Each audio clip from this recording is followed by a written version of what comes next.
ഹരികൃഷ്ണ സർവം കൃഷ്ണാർപ്പണമസ്തു. ഓഗസ്റ്റ് 5 ചൊവ്വാഴ്ച അതിവിശിഷ്ടമായ ശ്രാവണ മാസത്തിലെ ശുക്ലപക്ഷ ഏകാദശിയാണ് ആചരിക്കപ്പെടുന്നത്. പുത്രദ ഏകാദശി വളരെ വിശേഷപ്പെട്ട ഒരു ഏകാദശിയാണിത്. പ്രത്യേകിച്ച് എല്ലാ അമ്മമാരും, അതായത് സന്താനങ്ങളുടെ ഉയർച്ചയ്ക്ക് അമ്മമാർ ഷഷ്ടിവ്രതം എത്ര പ്രാധാന്യത്തോടെ നോൽക്കുന്നുവോ അതിൻ്റെയൊക്കെ 10 മടങ്ങ് ഫലവും അനുഗ്രഹവും സന്താനങ്ങൾക്ക് ലഭിക്കുന്ന ഒരു ഏകാദശിയാണിത്.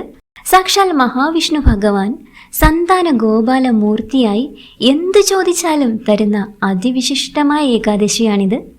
അതുകൊണ്ട് തന്നെ എല്ലാ അമ്മമാരും ഉറപ്പായും ഈ പുത്രദ ഏകാദശി നോൽക്കേണ്ടതാണ് കേട്ടോ. ഈ വിശിഷ്ട ഏകാദശി വ്രതം നോൽക്കേണ്ട രീതി, തിഥി, ഹരിവാസര പാരണ സമയങ്ങൾ ഇതെല്ലാം ഞാൻ വിശദമാക്കാം. അതിനു മുൻപ് നമ്മുടെ ഈ വീഡിയോ ഒന്ന് ലൈക്ക് ചെയ്തിട്ടില്ലെങ്കിൽ ലൈക്ക് ചെയ്യണേ കേട്ടോ.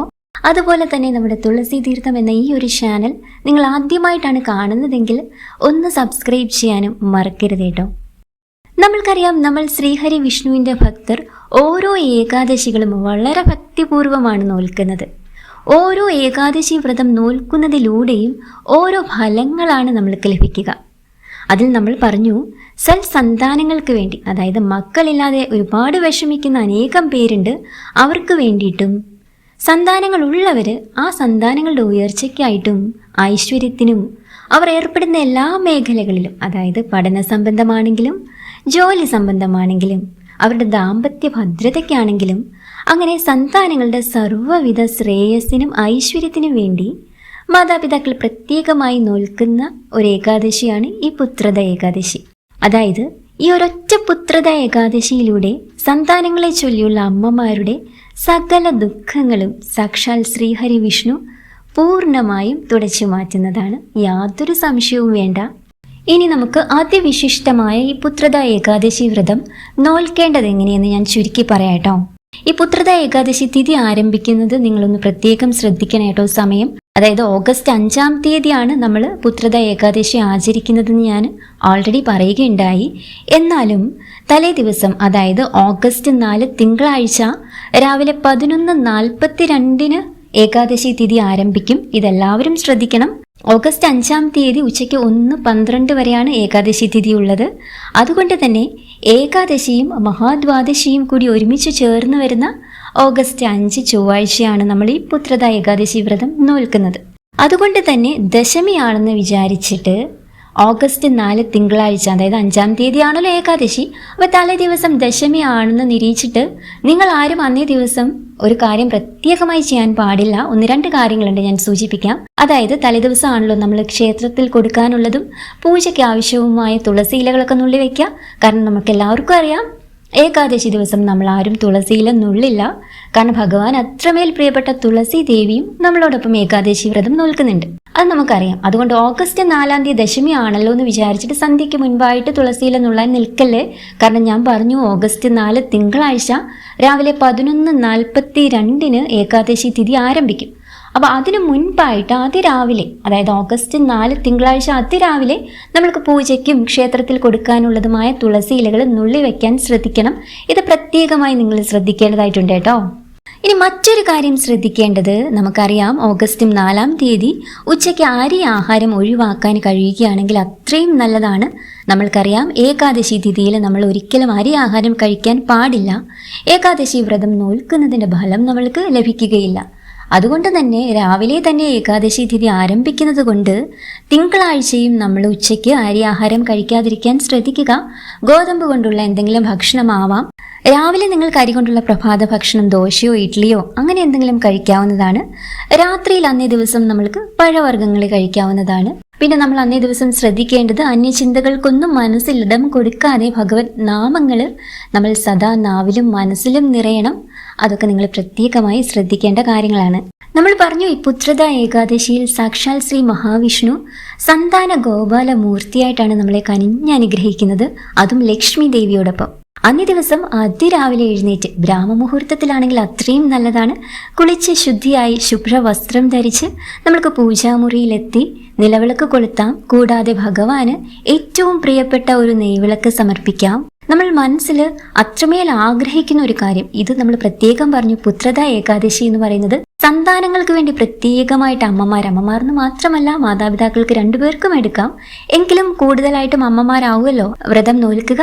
അതുകൊണ്ട് അമ്മമാര് ഭഗവാനോട് ആ പുത്രനോ പുത്രിക്കോ വേണ്ടിയിട്ട്, അതായത് നമ്മുടെ സൽസന്താനങ്ങൾക്ക് വേണ്ടിയിട്ട് അത്രമേൽ പ്രാർത്ഥിച്ചിട്ട് ഭഗവാന്റെ തിരുമുൻപിൽ ഒരു നെയ് വിളക്ക് കൊളുത്തി സമർപ്പിക്കുക. അന്നേ ദിവസം ഭഗവാൻ ഏറ്റവും ഇഷ്ടപ്പെട്ട നിവേദ്യം എന്തെങ്കിലും, ഒരു പാൽപ്പായസമാവും എല്ലാവർക്കും എളുപ്പം. അമ്മമാരുടെ കൈകൊണ്ടുണ്ടാക്കി സമർപ്പിക്കുന്നത് ഏറ്റവും ഐശ്വര്യമാണ്. അതിന് എന്തെങ്കിലും ബുദ്ധിമുട്ടുണ്ടെങ്കിൽ എന്തെങ്കിലും പഴവർഗ്ഗങ്ങളാണെങ്കിലും ഭഗവാന് ഒരു നിവേദ്യമായിട്ട് സമർപ്പിക്കാൻ ശ്രദ്ധിക്കുക.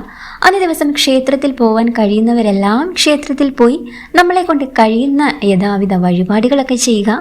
ഇതൊക്കെയാണല്ലോ ഭഗവാന് നമ്മൾക്ക് മക്കൾക്ക് വേണ്ടിയിട്ട് സമർപ്പിക്കാൻ കഴിയുന്നത്. അതൊക്കെ അമ്മമാർ ചെയ്യുക. ഭാര്യ ഭർത്താക്കന്മാർ ഒരുമിച്ച്, അതായത് അച്ഛനും അമ്മയ്ക്കും ഒരുമിച്ച് എടുക്കാം വ്രതമെന്ന് പറഞ്ഞു.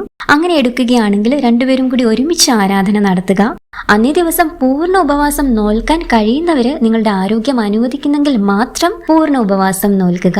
അല്ലെങ്കിൽ പഴവർഗ്ഗങ്ങളൊക്കെ നിങ്ങൾക്ക് കഴിക്കാവുന്നതാണ്. ഭഗവാൻ വിഷ്ണുവിന് ആ ഫോട്ടോയിൽ തിലകം, അതായത് ചന്ദന തിലകം ചാർത്തി കൊടുക്കുന്നത് വളരെയധികം ഐശ്വര്യമാണ്. ലക്ഷ്മി ദേവിക്ക് ഒരു കുങ്കുമ തിലകവും തൊട്ടുകൊടുക്കുക ഏറ്റവും ഐശ്വര്യമുള്ള കാര്യമാണ്. ഈ ദിവസം ഏകാദശി വ്രതത്തിന്റെ കഥ വായിക്കുന്നതും വിഷ്ണു സഹസ്രനാമം പാരായണം ചെയ്യുന്നതും വളരെ ഉത്തമമാണ്. ഭഗവാന് മഞ്ഞ പൂക്കൾ കൊണ്ടൊരു മാല ചാർത്തുന്നതും വളരെ ഐശ്വര്യദായകമാണ്.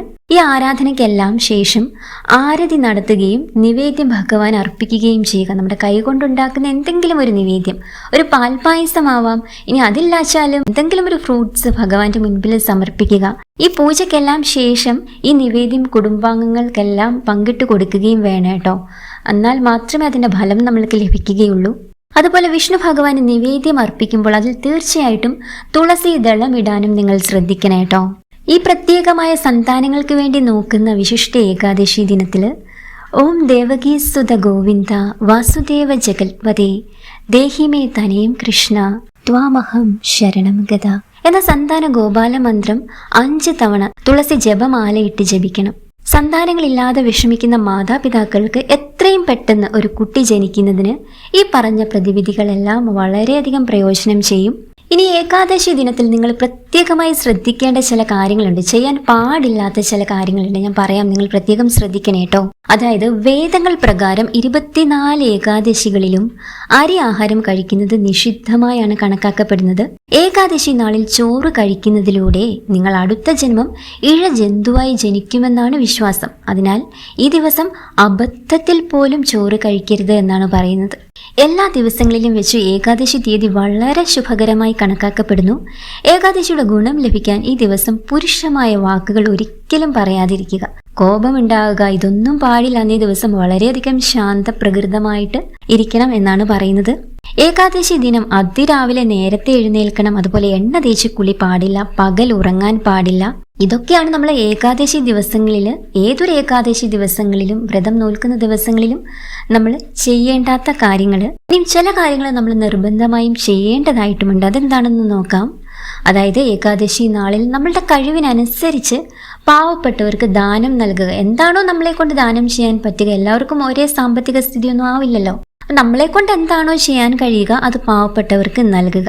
അതുപോലെ വിവാഹ തടസ്സം, വിവാഹമൊക്കെ ആലോചിച്ചിട്ട് തടസ്സപ്പെട്ട് നിൽക്കുന്ന സന്തതികൾക്ക് ആ ഒരു വിവാഹ തടസ്സം നീങ്ങാനായിട്ട് ഏകാദശി ദിനത്തിൽ കുങ്കുമമോ വാഴപ്പഴമോ മഞ്ഞളോ ദാനം ചെയ്യുന്നത് വളരെയധികം ഐശ്വര്യമാണ്. അതുപോലെ നമ്മൾ ഈ ഏകാദശി വ്രതം അതിന് പൂർണ്ണതയോടുകൂടി ആചരിക്കുന്നതിലൂടെ പൂർവികർക്ക് സ്വർഗത്തിൽ സ്ഥാനം ലഭിക്കുമെന്നാണ് പറയപ്പെടുന്നത്.